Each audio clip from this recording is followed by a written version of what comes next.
da propriedade, ou vai tirar o meu domínio de usar, gozar, dispor e reivindicar, né? E entregar para o sem-teto, não é verdade? Então, vejo que nós temos aí uma situação bastante interessante, porque as pessoas gostam de dizer a minha mansão. Não, ele tem o direito de usar, gozar, dispor e reivindicar. Ele não tem mansão nenhuma. A mansão é do Estado. Se ele não pagar o IPTU, ele vai sofrer aí, né? Primeiro que o IPTU ele é progressivo, conforme prevê o artigo 156, parágrafo 1º da Constituição Federal, ele todo ano ele aumenta a alíquota para ficar mais caro, né? Para a pessoa exercer a função social, conforme prevê o artigo 5º, inciso 23 da Constituição Federal, artigo 5º, inciso 23 da Constituição Federal, diz que a propriedade tem que observar a função social. Então, não pode ser um terreno baldio, atirado lá no meio da cidade, não. Tem que ter uma função social, como prevê o artigo 186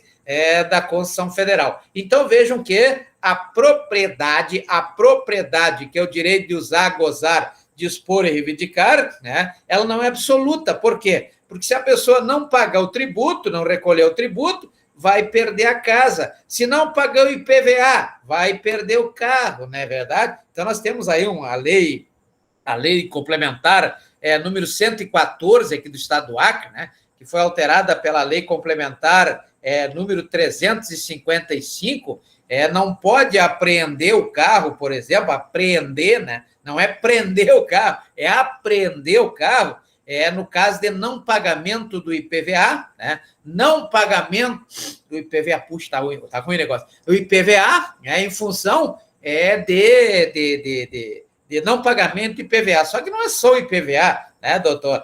Na verdade, nós temos aí o licenciamento, e qual é o outro? São três, né? Três taxas que devem ser pagas para que nós possamos andar com o nosso carro. Seguro. Oi, diga, doutor. O seguro. Tá falando aí que o negócio está feio por aqui. Diga. É o seguro também. Ah, tem o seguro, exatamente. Então, tem que pagar isso aí para poder exercer aquele direito previsto no artigo 5º, inciso 15 da Constituição Federal, que é o direito de ir e vir. Obrigado, doutor. Na verdade, agora a lei só fala do IPVA, né? Não fala do licenciamento, não fala do seguro. Então, vejo que pode recolher para o pátio aí, porque, na verdade, não pagou IPVA, e normalmente, como é costume, pagar os três juntos, eu nunca vi ninguém pagar separado, né? Mas existe a possibilidade, logicamente, são três, e aí a pessoa vai perder, porque se não pagar no prazo, vai sofrer aí execução fiscal também. E aí o Estado vai retirar esse domínio e vai colocar no leilão, né? Vai vender e colocar nos leilões que são feitos aí periodicamente, e a pessoa perde, então, o carro, perde o domínio, né, do carro. O carro não era dele mesmo, vai perder o domínio, né? Então, vejo até onde vai essa intervenção do Estado na propriedade privada, né? A intervenção, na verdade, ela diz respeito aos direitos, quais são os direitos que nós temos. Então, essa noção de propriedade, logicamente, que aqui, resumidamente, essa noção do que é propriedade, o que é posse, né? A posse tem que ser preservada. Os senhores muitas vezes vão ajuizar ações relativas à proteção, à tutela dessa posse, como ação, por exemplo, de reintegração de posse ou ação de manutenção de posse, né? Reintegração de posse é quando alguém esbulhar o direito, o domínio de alguém, esbulhar e tomar todo o direito, né? Vai ser manutenção de posse quando alguém turbar essa posse, essa propriedade, onde não toma tudo, mas toma um pedaço, né? Chega lá e começa a botar tijolo, começa a botar pedra no terreno da pessoa, não tomou conta de todo o terreno, e quando houver aquele me diz que vai tomar posse ou a propriedade, aí lá no artigo 566 da Lei 13.105 de 2015, temos a figura do interdito proibitório, que é ante-ameaça de interdição, ameaça de turba ou ameaça de esbulho, como prevê o artigo 560 da Lei 13.105 de 2015, poderá a pessoa pedir ao judiciário a tutela através do interdito proibitório, lá do artigo 566 da Lei 13.105 de 2015. Então, veja que existe aí essa conceituação da propriedade. Agora, a propriedade ela só pode, na verdade, sofrer uma intervenção. Primeiro ponto, ela só pode sofrer uma intervenção quando houver o quê? Uma lei, não é verdade? Então, lá no artigo 5º, inciso 2º da Constituição Federal, diz que ninguém é obrigado a fazer ou deixar de fazer alguma coisa, senão em virtude de lei, né? Senão em virtude de lei, né? Então, veja que isso está previsto no artigo 5º, inciso 2º da Constituição Federal, e aí traz para o Estado, como nós já vimos, uma obrigação, né? Qual é a obrigação do Estado em relação a essa propriedade, em relação a essa posse? Na verdade, está elencado no que prevê o artigo 5º caput da Constituição Federal, quando obriga o Estado, ou seja, falando aqui no Estado no sentido amplo, não é verdade? Obriga o Estado a ser o garantidor do quê? Garantidor da inviolabilidade, ao direito à propriedade, não é verdade? Então, nós temos lá aqueles direitos lato sensu, né? Direitos que são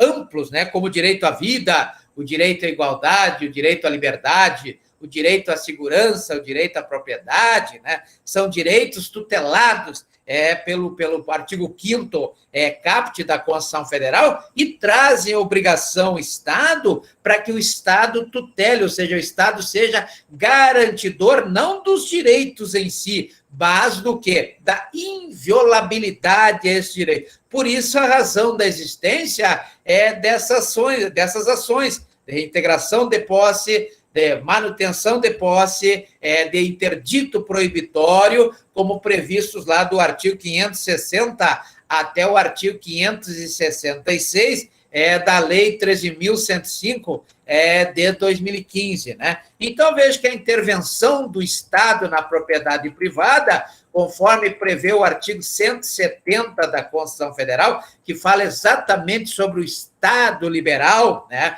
O Estado ele deve se preocupar com a saúde, com a educação e com a segurança, com a saúde, com a educação e com a segurança, e o resto, né, deve deixar aí na mão do setor privado. Então, o artigo 170 da Constituição Federal, que é a Constituição Econômica e Financeira, assegura e, ao mesmo tempo, reconhece a propriedade privada, assim como também reconhece a livre empresa, né, a livre concorrência, como se vê lá no artigo 966 da Lei 10.406 de 2002, Lei 10.406 de 2002, né, lá no artigo 966, onde traz a atividade econômica organizada, ou seja, aquela atividade que busque o lucro, né? Isso não existe em alguns países que não têm essa ideia liberal. Então, quando se fala em liberalismo, né, deve-se evidenciar o seguinte: primeiro